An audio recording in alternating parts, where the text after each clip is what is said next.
Okay, welcome to a new episode of Nate's MMA Corner. I'm Nate, and if you watch my show, you're in my corner. Today's episode is a post-fight show for UFC Fight Night, Volkov versus Struve, a heavyweight clash of the ages. Oh my god, and you know what? You guys at MMA Beat, the guys that fought on this card, an apology for and I'm just joking, but anyways, yeah, you guys like downplayed this card, like saying it's a sort of a whatever card, but it's as I called it. I said the fights are going to be exciting top to bottom. You had interesting characters, you got guys to root for, root against, and so forth, and they're all talented fighters under the radar. If you're a true fight fan, then you had to have tuned in to this fight card. And so this is a post-fight show, the main card, and let's get started. So the main event was heavyweight clash of the ages, Alexander Volkov versus Stefan the Skyscraper Struve. Alexander Volkov, former Bellator heavyweight champ, going up against Stefan Struve, who is been a top-ranked UFC heavyweight for ages now, and he's still only 29 years old. This deserved fight of the night. They really got it right on this one with the bonuses.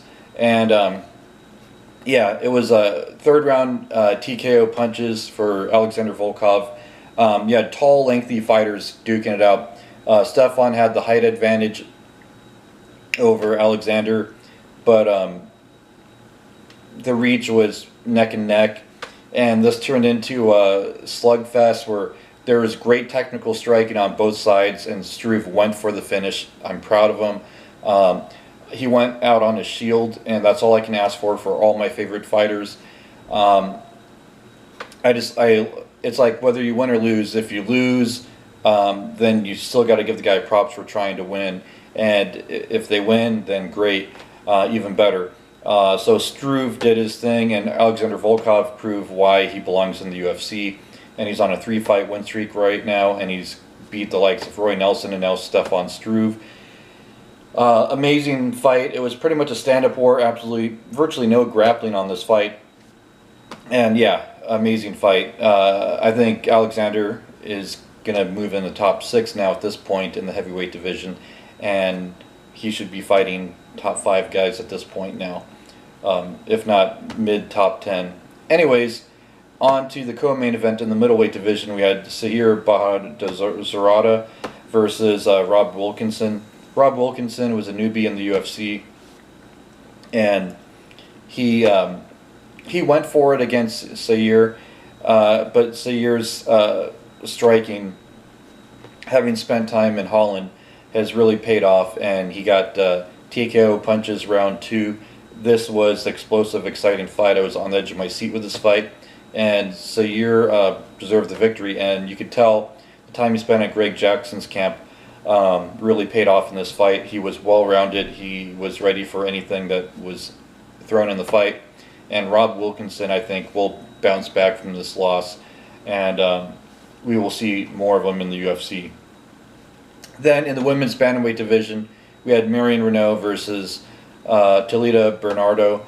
And yeah, this fight, oh man, like I was on the edge of my seat with this one too. Third round, TKO punches,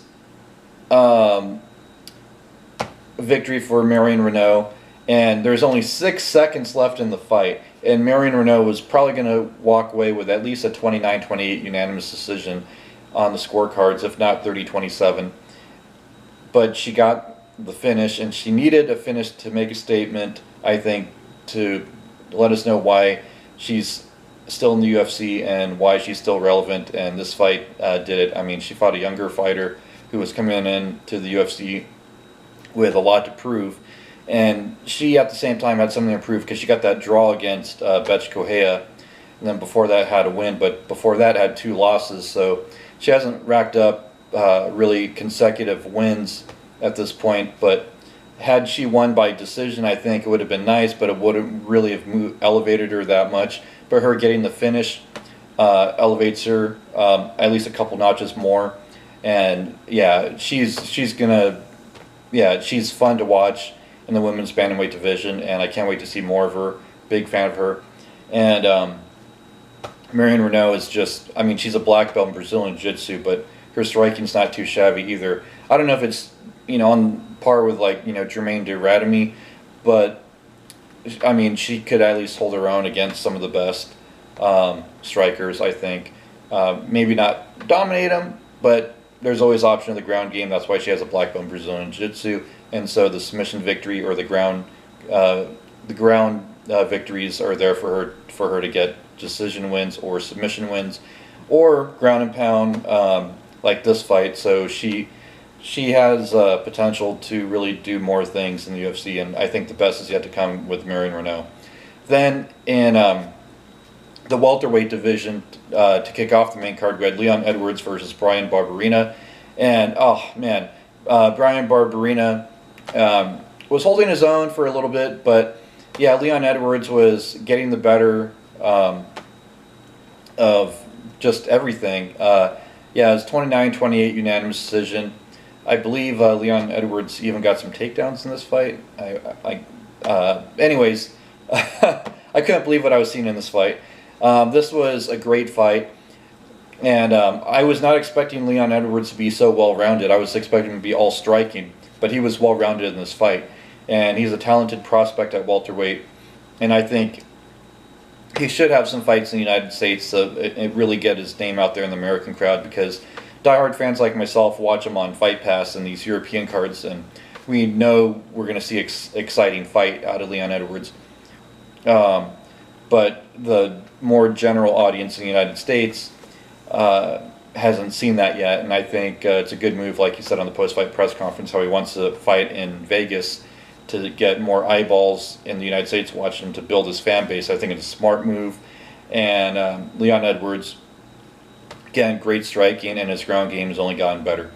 Yeah, so that wraps up this show for the post-fight of this insane main card, and the prelims were just great finishes top to bottom. You had some first-round finishes and some hard-fought decision fights. But yeah, anyhow, that wraps up this post-fight show, this main card. And stay tuned in the coming days for my pre-fight show for UFC 215, Johnson versus Borg, and Nunes versus Shevchenko for the UFC flyweight title and the UFC women's bantamweight championship, respectively. And so that episode will be coming in the next few days. And until then, see ya.